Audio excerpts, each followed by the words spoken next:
AI가 탑재된 청소기는 자기가 알아서 집안 구석구석 돌아다니면서 청소해 줄 뿐만 아니라 그 집안에 벌레가 있다, 기생충이 있다가 탐지되면 그가 알아서 소독을 해주고요. 그 다음에 AI가 탑재된 휠체어는 휠체어를 타는 사람의 신체 구조도 그가 파악해가지고 그 사람이 맞는 신체 구조로 이 휠체어가 작동하는 그런 시대가 들어옵니다. 그리고 직접 우리가 살아있는 돌아다니는 강아지 아닌 AI가 탑재된 강아지는 진짜 강아지처럼 행동도 하고요. 그 다음에 심지어 로봇 바리스타, 로봇 요리사, 또 심지어 앞으로는 로봇 경비원까지 등장합니다. 그래서 이 AI가 이렇게 전 생활의 표준으로 말하면 누가 이역을 받고 있는가 하면 바로 사람이 이역을 받고 있어요. 제가 통계를 보니까 이 AI가 이렇게 계속 더 발전하면 사람이 가지고 있는 일자리 3분의 1이 AI가 대체하게 된다. 그러니까 그만큼 많은 사람들이 이제 별로 필요가 없는 그 AI에게 자리를 내주는 그런 아주 희한한 세상이 우리를 기다리고 있고 그 세상이 지금 시작됐습니다. 그래서 사람은 저도 그걸 보면서 앞으로 이 스스로 생각하는 로봇이 등장해가지고 사람과 대결을 하면 사람이 당해낼 수 있을까? 사람이 그걸 멈춰 세울 수 있을까 하는 그런 위기도 듭니다. 그래서 사람이 이제 잘못해가지고 사람 스스로 자기의 존립을 이어가게 만드는 그런 일을 하지 않을까 하는 두려움도 있습니다. 그렇지만 또 한편으로는 어떤 마음이 드냐면 아무리 AI가 발전해도 결코 사람을 대체할 수 없다는 확신도 저에게 있습니다. 왜인가 하면 AI는 사람이 만들었지만 사람은 누가 만들었습니까? 전능하신 하나님이 만드셨기 때문에 결코 AI가 엄청난 일을 해내도 결코 사람을 대체할 수 없고 사람을 능가하지 못할 것이라는 그런 확신이 저에게 있습니다. 그러면서 이렇게 이 세상이 이렇게 변하는 가운데 저는 AI가 답이 아니라 사람이 답이라는 것을 성경 중에서 찾아보고 싶습니다. 그래서 첫 번째 사람이 답이라는 이 놀라운 주제를 가지고 한번 여러분과 나누면서 은혜를 받기를 원합니다. 왜 사람이 답인가? 첫 번째 사람은 하나님의 형상으로 지음받았기 때문입니다. 같이 한번 따라하도록 사람은 하나님의 형상으로 지음받은 존재다. 예, 믿으십니까? 예. 이걸 믿으시면 우리가 이 AI를 두려워하지 말아야 됩니다. 창세기 1장 26절에서 28절 말씀 하나님이 이르시되 우리의 형상에 따라 우리의 모양대로 우리가 사람을 만들고 그들로 바다의 물고기와 하늘의 새와 가축과 온 땅과 땅에 기는 모든 것을 다스리게 하자 하시고 하나님이 자기 형상 곧 하나님의 형상대로 사람을 창조하시되 여자와 남자를 창조하시고 하나님이 그들에게 복을 주시며 하나님이 그들에게 이르시되 생육하고 번성하여 땅에 충만하라 땅을 정복하라 바다의 물고기와 하늘의 새와 땅에 움직이는 모든 생물을 다스리라. 예. 하나님은 하나님의 형상대로 우리를 창조하시고 인간에게 놀라운 권세를 주었습니다. 하나님께서 우리로 하여금 이 땅에 충만하도록 번성하는 축복을 주셨고요. 그 다음에 다른 어떤 존재에게 맡기지 않고 어떤 영적인 존재에게 맡기지 않고 사람에게 이 세상을 관리하고 경영하고 다스리라고 우리에게 그런 권한을 그런 책임을 그런 사명을 부여해 주었습니다. 우리 모두는 다 지금 그런 사명과 그런 권한을 가지고 있는 줄 믿으십니까? 예, 우리는 그런 존재입니다. 사람은 그 어떤 존재로 대체할 수 없습니다. 요즘 사람보다 더 동물이 우대받고 동물의 권리가 사람의 권리를 압도하는 그런 세상을 맞이하고 있는데요. 저는 개인적으로 굉장히 그것이 참으로 섭섭합니다. 물론 동물을 사랑해야 됩니다. 그죠? 동물을 아껴야 됩니다. 그렇지만 사람 위에 결코 동물이 있어서는 안 됩니다.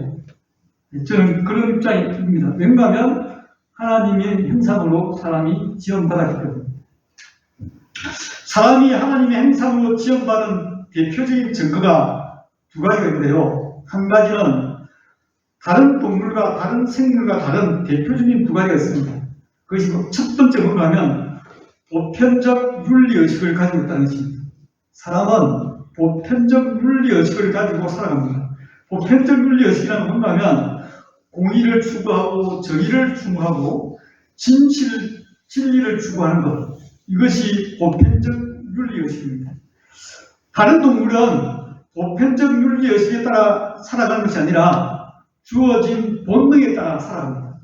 그래서 배고프면 먹고 배부르면 자고 그리고 막 누군가 이렇게 자기를 괴롭히면 싸우고 물고 뜯고 본능대로 행동하는데요.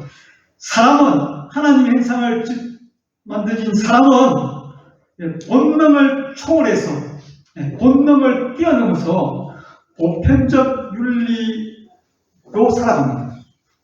질서를 지키고요. 부모님을 공경하고요. 그 다음에 불의에 대해서 저항하고 이것이 보편적 윤리의식이 가진 것이 바로 하나님께서 우리에게 귀한 양심이라는 것을 우리 가운데 심어주시기 때문입니다. 그리고 두 번째, 하나님의 형상으로 지원받은 두 번째 증거는 창조주 하나님을 본받은 창의력입니다. 창의력입니다. 사람이 못 만드는 물건이 있을까 할 정도로 사람은 대단한 창의력을 가지고 있습니다. 저도 우리 교회 예배가 더 창의적으로 되기를 원합니다. 그래서 저는 과감하게 목장 인도하는 헌신 예배도 하자고 제안을 받아들였습니다. 그리고 찬양할 때 신이 나면 일어나서 찬양해도 된다고 생각합니다. 그리고 춤도 추면서 찬양해도 된다고 생각합니다. 창의적인 예배, 이거 아주 중요하다고 생각합니다. 제가 어제 저희 아내와 함께 저 대월면에 있는 알파와 오메가라는 그 생활용품점이 있어요. 1, 2, 3층으로 되어 있는데요. 제가 거기에 몇 번 갔는데 갈 때마다 제가 놀라는 것은 뭔가면 이 세상에 물건이 다 여기 있구나 하는 것을 느낄 정도로 수많은 수백만 가지 그 물건이 쌓여 있는 것을 봅니다. 제가 어저께 한 코너를 봤는데 이 모서리 방지, 찍힘 방지를 위해서 물건을 만들었는데요. 그 물건도 한두 가지가 아닌데요. 수십 가지를 만들어가지고 사람들이 와 진짜 놀랍다. 사람이 못 만드는 물건이 있을까? 그럴 정도로 하나님은 사람에게 창의력을 주셨습니다. 이것이 하나님이 우리를 만드신 중요한 이유이자 또 하나님께서 만들었다는 증거입니다. 그런데 이 하나님의 형상이 제대로 보존되지 못했습니다. 왜 그런가 죄가 우리 속에 들어오는 말이냐면 우리 속에 있는 하나님의 형상이 망가지고 깨어지고 더러워졌습니다. 그러므로 말미암아 하나님의 형상을 가진 사람이 아주 고약한 사람이 되고 악독한 사람이 되고 아주 지저분한 사람이 되었습니다. 그래서 우리에게 서로 고통을 가하고 자연에게도 고통을 가하고 그런 존재로 전락하고 말았습니다. 우리가 이제 그런 죄 가운데 전락하고 망가져버린 그 하나님을 형상을 회복해야 됩니다. 하나님의 형상을 회복하는 길이 있습니다. 그 길을 제가 가르쳐 드리도록 하겠습니다. 고린도후서 4장 4절 다 같이 읽겠습니다. 고린도후서 4장 4절 시작. 그 중에 이 세상의 신이 믿지 아니하는 자들의 마음을 혼미하게 하여 그리스도의 영광의 복음의 광채가 비치지 못하게 함이니 그리스도는 하나님의 형상이니라. 하나님의 형상을 회복하는 길, 그것은 여기에 나와 있습니다. 그리스도의 강체, 복음의 강체, 그리스도 영광의 복음의 강체, 이것이 우리의 삶에 내 속에 비추어지면 우리는 그리스도의 형상을 회복할 수 있습니다.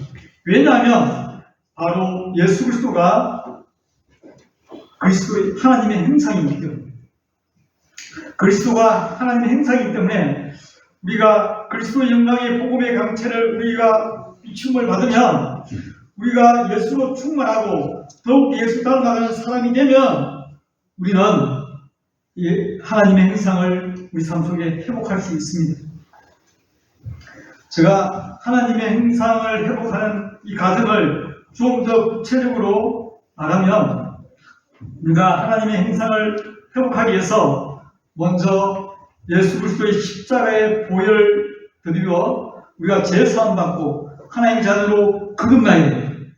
그리고 난 다음 하나님께서 우리에게 선물로 주신, 예수님이 보내주신 성령을 우리 속에 선물로 받아 성령의 사람이 돼. 그래서 성령의 사람이 되면 우리는 어떤 일이 일어나는가 하면 우리 속에 성령의 열매가 맺혀집니다. 갈라디아서 2장 22절 23절, 오직 성령의 열매는 사랑과 희락과 화평과 오래 참음과 자비와 양성과 충성이니, 충성과 온유와 절제니 이 같은 것을 금지할 법이 없느니라 라고 말씀하고 있습니다. 예수님은 성령의 열매로 충만한 분이십니다. 그래서 우리가 예수로 충만하면 우리 속에 성령의 열매가 충만하여지고, 성령의 열매는 곧 하나님의 형상의 회복입니다. 우리 속에 사랑과 희락과 화평과 오래 참음과 자비와 양성과 충성과 온유의 절제의 삶이 드러나는 것이 곧 하나님의 형상이 회복되는 것입니다. 네. 저는 그런 분을 만났을 때 너무나 행복하고요. 그런 분이 그렇게 바뀌게 될 때, 정말 하나님이 일하시는 것, 하나님의 형상이 회복되는 삶을 보면서 정말 그보다 귀한 것이 없다. 목사가 기뻐할 수 있는 것, 목사가 좋아할 수 있는 것, 목사의 행복은 그런 사람을 만나는 것 이상이라도 아닙니다. 그것이 최선의 선지입니다. 우리가 정말 성령에 충만하여서 성령의 열매로 하나님의 형상을 회복하면 이 세상에, 문제 많은 이 세상에 우리가 답이 될 수 있습니다. 이 세상은 너무나 많이 혼란스럽고 전쟁의 전쟁, 기근의 기근, 재난의 재난, 얼마나 이 세상이 빗대졌습니까? 세상은 하나님의 형상을 회복한 사람이 답이 되어지기를 원하고 있습니다. 우리 모두가 다 그런 사람이 되기를 소원합니다. 그렇게 될 때 이 세상은 그냥 지옥 같은 세상이 아니라 정말 살만한 세상이 될 줄 믿습니다. 두 번째, 사람이 답인 이유. 사람이 답인 이유는 사람이 성전 그 자체이기 때문입니다. 우리가 신을 모시기 위해서 무엇을 짓습니까?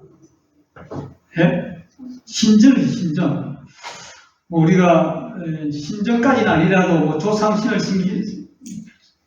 조상신에게 그렇게 제사 드리기 위해서 각 마을에 사당 같은 거 짓지 않죠. 신을 모시기 위해서 반드시 신전을 짓습니다. 그래서 이 땅에 수많은 종교는 신전을 아주 거대하고 아주 화려하게 아주 거룩한 것으로 만들어 숭배합니다. 이게 그리스에 있는 파르테논 신전인데요. 이 아테네에 있는 파르테논 신전인데, 아테네가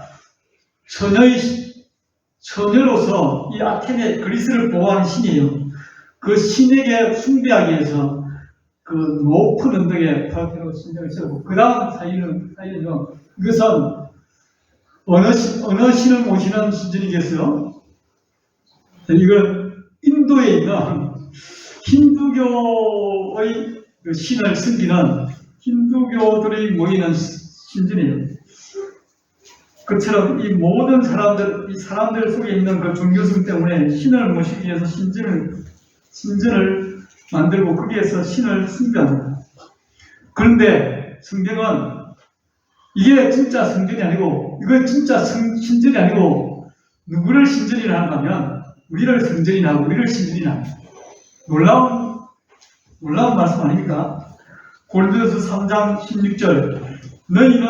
너희가 하나님의 성전인 것과 하나님의 성령이 너희 안에 계시는 것을 알지 못하느냐 말하고 있습니다. 사람은 하나님이 어떤 존재로 지었는가 하면 하나님이 거하시는 거룩한 존재로 지었습니다. 하나님의 성령을 모실 그런 성전으로 하나님께서 우리를 지었다는 것입니다. 이런 존재는 이 땅에 인간 빼고는 없습니다. 우리가 보시다시피 원숭이들이 모여서 하나님을 모시고 예배하는 거 보았습니까? 강아지들이 막 모여서 어느 날 모여가지고 자기들을 이 땅에 창조해 주신 하나님을 찬양하는 거 보았습니까? 보지 못했지 않습니까? 인간만이 하나님을 모시는 성전이 될 수 있다는 것입니다. 인간만이 하나님을 예배하는 존재가 되었다는 것입니다. 하나님을 모신 거룩한 존재, 그것이 바로 우리라는 사실입니다. 그러나 또한 우리가 죄로 말미암아 하나님의 형상을 손상했던 것처럼 우리 또한 죄로 말미암아 우리의 거룩한 존재, 하나님의 성전된 우리 거룩한 존재들이 더러워졌습니다. 그래서 하나님을 예배하고 하나님의 뜻을 나타내 보여야 될 그런 거룩한 성전이 아주 더러운 짓을 하는 그런 곳으로 타락했습니다. 사람에게 범죄를 저지르고요. 그 다음에 하나님 아닌 다른 우상에게 숭배하고요. 심지어 사람을 죽이고요. 그리고 돈과 쾌락의 노예가 되어버린 성전이 거룩한 존재가 하지 말아야 될 그런 일들을 우리는 많이 자행하고 있습니다. 그런 우리가 어떻게 하면 원래 우리 몸이 하나님의 성전 되기를 원하는데 그 성전을 어떻게 회복할 것인가? 말씀을 나누도록 하겠습니다. 우리가 사흘달 암송 구절인데 사흘달 암송 구절 로마서 12장 2절 그 앞에 로마서 12장 1절 그래서 로마서 12장 1절과 2절 말씀을 같이 읽도록 하겠습니다. 다 같이 읽겠습니다. 시작. 그러므로 형제들아 내가 하나님의 모든 자비하심으로 너희를 권하노니 너희 몸을 하나님이 기뻐하시는 거룩한 산제사로 드리라. 이는 너희가 드릴 영적 예배니라. 너희는 이 세대를 본받지 말고 오직 마음을 새롭게 하고 변화를 받아 하나님의 선하시고 기뻐하시고 온전하신 뜻이 무엇인지 분별하도록 하라. 우리가 하나님이 거하시는 거룩한 성전 되기를 하기 위해서는 우리의 몸을 하나님이 기뻐하시는 거룩한 삶 제사로 드려야 됩니다. 우리 몸을 하나님이 기뻐하시는 거룩한 삶 제사로 드리기 위해서는 우리가 해야 될 작업이 있는데요. 그 작업이 바로 하나님께서 기뻐하시고 하나님께서 선하시고 하나님께서 온전하신 뜻, 그 뜻이 무엇인지 분별하는 작업을 먼저 해야 됩니다. 그러니까 하나님이 기뻐하시고 하나님이 선하시고 하나님이 온전하신 뜻, 그 뜻이 내 속에 이루어지는 그것이 바로 거룩한 성전을 회복하는 길이요. 내가 몸으로 하나님께 영적 제사를 드리는 그런 거룩한 성전이 되어진 것입니다. 우리가 하나님의 선하시고 기뻐하시고 온전한 뜻이 무엇인지 분별하는 것을 구체적으로 예를 들어서 제가 말씀드리겠습니다. 여러분들 삶 속에 적용하시기 바랍니다. 먼저 우리가 이 세대를 살아가면서 우리에게 주어진 큰 문제 중에 하나가 뭔지 아십니까? 건강 문제도 아닙니다. 가장 중요한 문제가 환경에 관한 문제입니다. 우리는 아무리 AI가 발달해도 환경 앞에는, 자연의 재앙 앞에는 아무도 쓸 수 없습니다. 엊그저께도요, 엄청난 지진이 일어났잖아요. 온 세상이 불타고 온 세상이 물바다 되는 이 환경, 하나님의 뜻을 분별해야 됩니다. 나는 그리스도인이라면, 하나님의 자녀라면 환경을 아껴야 됩니다. 자연을 보호해야 됩니다. 왜냐하면 하나님이 만드신 곳이기 때문에. 그렇기 때문에 우리는 조금 더 공해가 덜한 차를 타야 되고, 조금 더 오염 덜 시키는 세제를 써야 되고, 그리고 조금 불편하지만 산과 자연을 아껴야 됩니다. 무분별한 강물을 채취해가지고 인간이 편하기 위해서 채취하지만 그것이 결국은 인간을 망가뜨리는 그런 일이 생깁니다. 이것이 하나님의 뜻입니다. 하나님의 뜻은 우리가 그것을 잘 보존하고 잘 관리하여서 우리 모든 사람의 재앙이 되지 않는 축복이 되는 땅을 가꾸기를 원하십니다. 네. 그래서 우리는 그 문제부터 우리가 잘 분별해야 이것이 하나님의 뜻을 따라 살아가는 거룩한 산 제사를 드리고 거룩한 성전인 삶의 모습이라는 생각을 확신합니다. 그리고 우리 가운데 사회적인 약자, 어려운 사람들 돌아보는 것, 이것 또한 몸으로서 성전된 몸을 가진 사람으로서 해야 될 마땅한 일이라고 저는 확신합니다. 불의와 불법에 저항하는 것, 이것 또한 마땅히 하나님의 뜻에 순종하는 하나님의 선하시고 기뻐하시고 온전한 뜻이 무엇인지 분별하기 위해서 노력하는 사람들의 삶의 모습이라고 저는 확신합니다. 우리 모두가 그렇게 하나님이 기뻐하시고 선하시고 온전하신 뜻을 분별하는 그런 삶을 살아갈 때 그런 사람이 이 땅에 정답이 될 수 있다니까요. 그런 사람이 이 땅에 답이 될 수 있습니다. 그런 사람이 이 땅을 변화시킬 수 있습니다. 그냥 주일날 11시 와서 그것이 뭔지 모르고 그냥 따라서는 안 됩니다. 매일 바로 알고 주님 성경은 저와 이런 되기를 원합니다. 마지막으로 사람이 답인 이유 한 가지 마지막은 뭔가면 사람은 하나님의 아들을 십자가에 희생할 만큼 소중한 존재라는 것입니다. 저는 이 설교를 준비하면서 사람이 하나님이 찾는 답이구나 그런 것을 묵상하게 됐습니다. 하나님은 사람이 존재하지 않는 하나님은 소용이 없습니다. 그분은 그렇기 때문에 우리를 창조했습니다. 그분은 그렇기 때문에 온 우주를 아름답게 창조하시고 난 다음에 사람을 창조했습니다. 창조의 꽃은 이 자연이 아니라 바로 우리입니다. 우리를 위해서 온 우주를 다 만드셨습니다. 그래서 그 온 우주를 다 만드신 하나님이 어느 날 보니까 사람들이 하나님을 배반하고 하나님을 떠나버렸습니다. 그러니까 하나님 마음이 너무 안타까워요. 하나님은 우리를 통해서 이 온 세계, 온 우주를 경영하시기를 원하시거든요. 영이신 하나님이 어떻게 송아지에게 밥을 줄 수 있어요? 그 일을 누구한테 하라고 했습니까? 우리에게 하기 위해서 우리를 창조했거든요.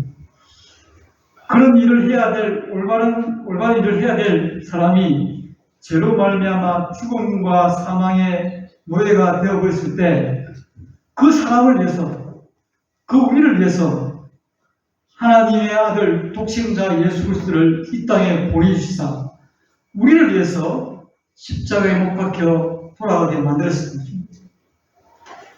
하나님께 답은 사랑입니다.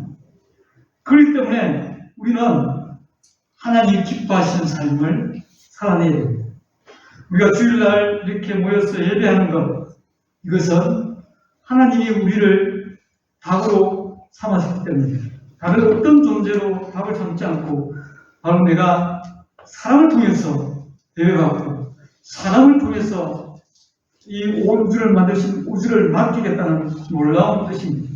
그리고 우리 모두는 한 사람 우리 모두는 정말 귀한 존재입니다. 요한복음 3장 16절 하나님이 세상을 처음 사랑하사 독생자를 주시니 이는 그를 믿는 자마다 멸망하지 않고 영생을 얻게 하려 하십니다. 왜 하나님이 우리에게 영생을 주실까요? 그분과 영원히 온 우주를 통치하며 그분과 영원히 영광스러운 삶을 살게 했습니다. 그래서 우리에게 하나님은 이 백성은 내가 나를 위하여 지었나니 나를 찬송하게 하려 하느니라. 그 놀라우신 하나님의 목적이 우리라는 사실을, 사람이 답이라는 사실을 오늘도 맹심하고 살아가는 저와 여러분 되기를 주님의 이름으로 축복합니다. 아멘. 기도하겠습니다.